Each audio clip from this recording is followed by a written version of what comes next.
1. Apa hukumnya orang yang bertato menjadi imam sekalipun dia sudah insaf dan banyak hafalannya? Karena sebagian orang ada yang tak membenarkannya. Imam di Jepang itu mantan Yakuza. Yakuza itu tatonya sampai pergelangan tangan. Begitu dibuka, tato semua. Ini aja yang tak bertato. Leher, tato semua. Dan itu jadi imam. Taubat berkat jamaah tabligh. Karena yang bisa mentaubatkan Yakuza itu jamaah tabligh. Yang berani menepuk tatu-tatunya itu, mas, taubat. Nah, itu jamaah tabligh. Akhirnya taubat. Taubat jadi imam. Sudah kita bahas. Cari videonya di YouTube, Somad Tato, enter dapat. www.youtube.com, tulis di situ Somad Tato, dapat. Kalau mau kaji lengkapnya. Tapi kesimpulannya, tato tidak najis. Maka tak perlu disetrika. Ini saya tengok banyak yang tobat setrika, gambar ular kobra, disetrikanya jadi cacing tanah. Mau belok-beloklah kobra tadi. Biar aja, tak perlu. Dan kita pula bagi yang belum bertato, menengok orang bertato sudah tobatnya, kita tengok-tengok. Ini belum, ini tengok-tengok. Ya kalau dia udah tobat betul, kalau setengah tobat, apa kita tengok? Mata lain. At-taibu minadz-dzambi kama la dzambala. Orang yang tobat maka dia macam tak berdosa, bersih. Jangan-jangan dia jauh lebih suci daripada kita. Jangan merasa dirimu suci. La tuzakku anfusakum. Saya kalau menengok orang bertatu sholat, oh kagum saya. Dia bertatu preman dapat hidayah, maka mungkin dia lebih dulu masuk surga daripada. Karena nilai jihad dia luar biasa. Ustaz jihadnya tak ada. Lahir di tengah keluarga muslim, muslimah, keluarga beragama, tak ada jihad. Dia berjihad luar biasa, melawan narkoba, melawan lingkungan, taubat dia, maka dia jauh lebih mulia daripada kita. 2. Apa hukum membuat gambar di badan tato? Apakah ini haram? Jelas ini haram. Ya, Rasulullah SAW mengatakan, la'anallahu al-washimah wal mustawshimah. Dilaknat oleh Rasulullah SAW wanita yang bertato dan wanita yang menatokannya. Ya, karena biasanya dengan laik supaya apa? Alisnya nyentet.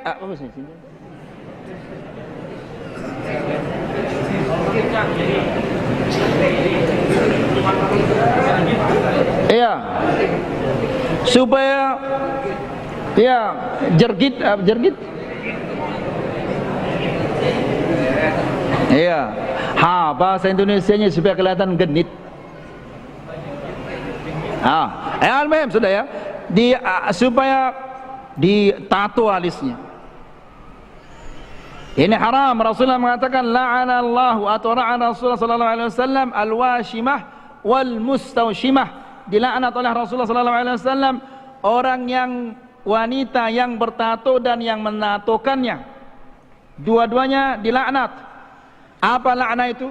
Al-la'n dalam bahasa Arab at-tard wal ib'ad 'an rahmatillah, diusir dan dijauhkan dari rahmat Allah.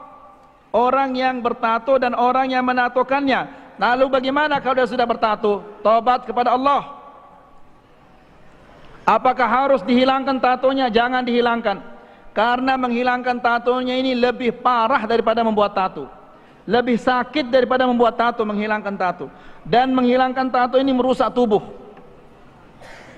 Tubuhnya rusak, kulitnya rusak. Ya. Kalau mau menghilangkannya dengan cara yang mahal caranya. Ya. Sakit juga, tapi mungkin tidak terlalu membekas di tubuhnya.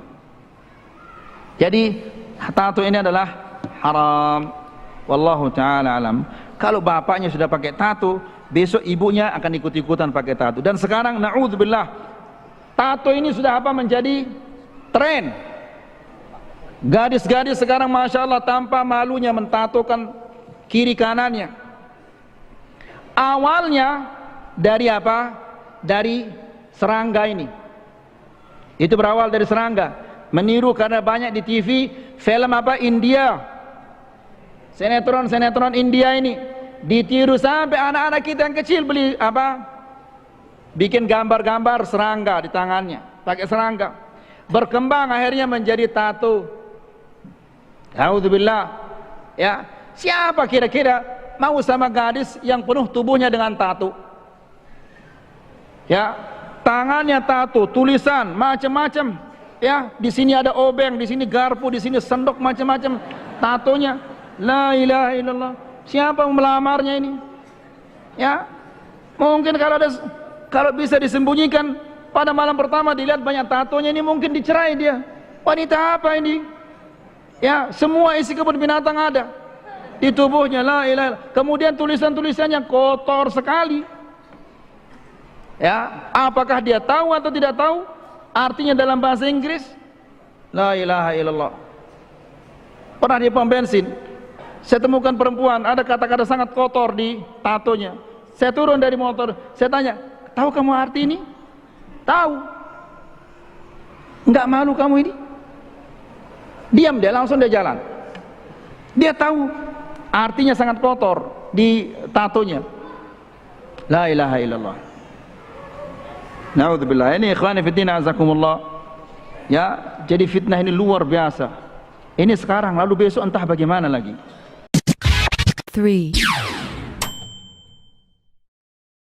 Menato, ya, juga masuk di sini laki-laki sama tidak boleh menato, ya, baik menato tubuhnya, bagian tubuh, ya, atau bagian wajah, semua sama, ya, tidak dibolehkan untuk menato. Sekarang juga ada pindah dikembangkan ke kepala, ditato bagian kepala, semuanya tidak boleh, ya, atau bagian wajah, semuanya dilarang dalam agama Islam. Dan juga sama dengan yang meminta untuk dibuatkan tato, dalam sebuah hadis yang sahih riwayat Imam Ahmad, kata Nabi SAW, ada 70.000 dari umatku yang masuk surga tanpa hisab. Tidak ada dihisab lagi pada hari kiamat, tidak ditimbang amalnya, langsung masuk surga. Lalu seorang sahabat Nabi berkata, Uqasha bin Muhsin radhiyallahu anhu, ya Rasulullah, doakan saya termasuk di antara 70.000 itu. Lalu kata Nabi SAW, engkau termasuk dalam 70.000 itu. Ya, kemudian ada sahabat Nabi lagi yang berdiri mengatakan, ya Rasulullah, saya juga, doain saya juga supaya saya termasuk 70.000 itu. Lalu kata Nabi SAW, sabakakal Uqasha, kau telah didahului oleh Uqasha. Lalu beliau sebutkan ciri-ciri 70.000 itu. Yang pertama, mereka yang tidak bertato. Kemudian mereka yang tidak bertatayur, menggantung nasibnya dengan benda, dan mereka hanya bertawakal kepada Tuhan mereka. Mereka hanya bertawakal atau menggantungkan nasibnya pada Allah Subhanahu wa taala. Saksi bahasan kita adalah masalah menato, ya. Tinggal pertanyaan, bagaimana kalau orang sudah terlanjur mentato tubuhnya, maka dia bertaubat kepada Allah Subhanahu wa taala, dan ulama sepakat mengatakan dianjurkan untuk dia menghilangkan tato tersebut. 4, Ustaz, saya mau tanya, saya punya anak, sudah dewasa, dia sholat kentang Pak Ustaz, tapi itu badannya bertato Pak Ustaz, itu sholatnya sah? Nah, ya, itu aja Ibu. Ya, Alhamdulillah. Bismillahirrahmanirrahim. Pertanyaan yang mungkin banyak terjadi di Indonesia, apalagi kita lihat fenomena tato ini ya. Anaknya Ibu sholatnya kencang sekarang, dulu? Ya, kalau mamanya bilang sholat, dia sholat gitu. Alhamdulillah. Dia suka, kalau ada masalah sedikit, dia kayak mau bunuh diri kayak gitu loh. Saya suka mendekatin ke dia, ya nurut lah Ustaz. Alhamdulillah. Ini berkaitan dengan hukum tato. Hukum tato, kata Rasul SAW, la'anallahu al-washimata wal-mustawshimah. Allah Jalla Jalaluh, atau la'ana Rasulullah SAW melaknat perempuan-perempuan yang mentato atau minta ditato. Jadi dulu tato itu adanya di kaum wanita, bukan di kaum lelaki. Karena apa? Disebutkan oleh para ulama, perempuan nih merasa kurang. Kalau laki-laki ya udah kayak gitu, laki udah kayak gitu. Bahkan perempuan dilahirkan kurang, lelaki dilahirkan lebih gitu kan. Kalau laki lahir harus disunat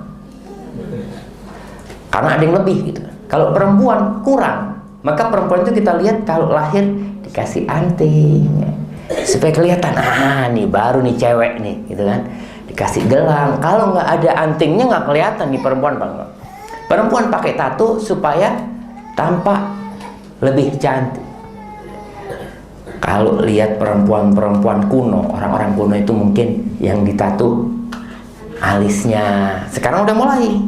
Kemudian kadang-kadang di dagunya nih kasih tato. Kalau berangkat haji masih ada orang-orang dari pedalaman-pedalaman tuh yang mentato. Kalau yang laki enggak, dia mentato supaya kelihatan tambah sempurna. Muncullah kemudian generasi lelaki-lelaki yang enggak pede dengan yang Allah berikan kepada dia. Dia nggak pede, padahal badannya udah gede gitu ya, masih nggak pede. Akhirnya dia pasang tato gitu loh. Subhanallah, emangnya bagus ditato gitu kan. Dia karena nggak pede, dia pasang itu. Tetap dilaknat. Lelaki dan perempuan pun sama-sama dilaknat dengan tato. Berkaitan dengan sholatnya, apakah sholatnya sah atau tidak. Orang yang mentato itu air sebenarnya masuk ke pori-porinya. Jadi tato itu di bawah kulit. Gitu, kan? Di bawah kulit. Dia itu di bawah kulit, bukan di atas kulit. Beda sama cat. Jadi ada ibu-ibu yang mencat apa? Kutek. Iyalah, kutek kan. Kita mah yang biasanya dipasang di kuku ya. Itu nggak sah sholatnya. Atau yang kayak di rambut cat ya. Tapi kalau sekedar apa namanya? Hina, yang dia itu tidak menghalangi air untuk ke sana, sholatnya sah. Tapi dia tetap harus bertobat kepada Allah. Karena orang yang dilaknat itu artinya dijauhkan dari rahmat Allah. Dijauhkan dari rahmat Allah Subhanahu wa ta'ala. Maka dia tetap harus bertobat, memohon ampun kepada Allah atas perbuatan dia itu. Maka jangan dianggap remeh ya. Kadang-kala ibu-ibu ada yang alisnya ditato karena kurang cantik, kemudian seperti itu. Subhanallah, udahlah, insya Allah yang Allah berikan itu yang terbaik buat kita. 5, Soal tato gelut. Ayo tatoan gak oleh wudu. Gitu toh? Gak sah wudumu. Seneng arek-arek. Kok gak sholat? Aku gak iso wudu ya. Disangganya terus sedih, seneng. Wong gara-gara tatoan gak bisa wudu. Akhirnya dia gak pernah sholat kan. Sing salah sing bid'ahno atau sing karena gak sholat akhirnya. Jadi kalau Anda ingin tidak sholat, mulai besok tatoan. Padahal wudhu itu kan bukan urusan kebersihan jasad, tapi kebersihan hidupmu, rohanimu, perilakumu, akhlakmu. Makanya secara simbolik meripatmu dibasuh, karena kamu harus waspada, kamu sering melihat hal-hal yang tidak baik. Begitu juga telingamu, mulutmu, hidungmu, dan seterusnya, kakimu, tanganmu dibasuh karena dia sering melakukan, dibersihkan dari perilaku-perilaku biasa. Kalau yang kentut pantatmu tidak diusap. Masa ana wudu ngene rek. Ngene wudu. Enggak ada. Bal yang kentut siapa? Jadi yang kotor mana? Pantatnya tuh. Nah, jadi ternyata wudu itu bukan urusan kotornya badan. Wong buktinya yang dicuci mukanya. Kalau Anda tidak paham soal ini, lama-lama badanmu bertengkar sendiri. Badanmu, wajahmu begitu diwudhu, aku gak melok ngentut.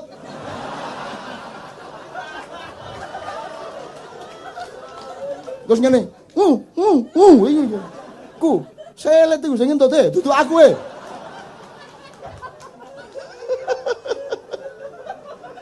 Logis ya? Jelas ya? Agama menggembirakan ya?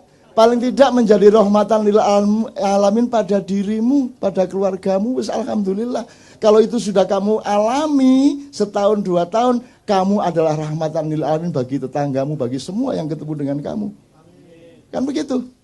Kalau Anda sudah mendapat cahaya, lama-lama Anda menyatu dengan cahaya, lama-lama Anda menjadi cahaya. Kalau Anda sudah menjadi cahaya, tidak perlu bersinar.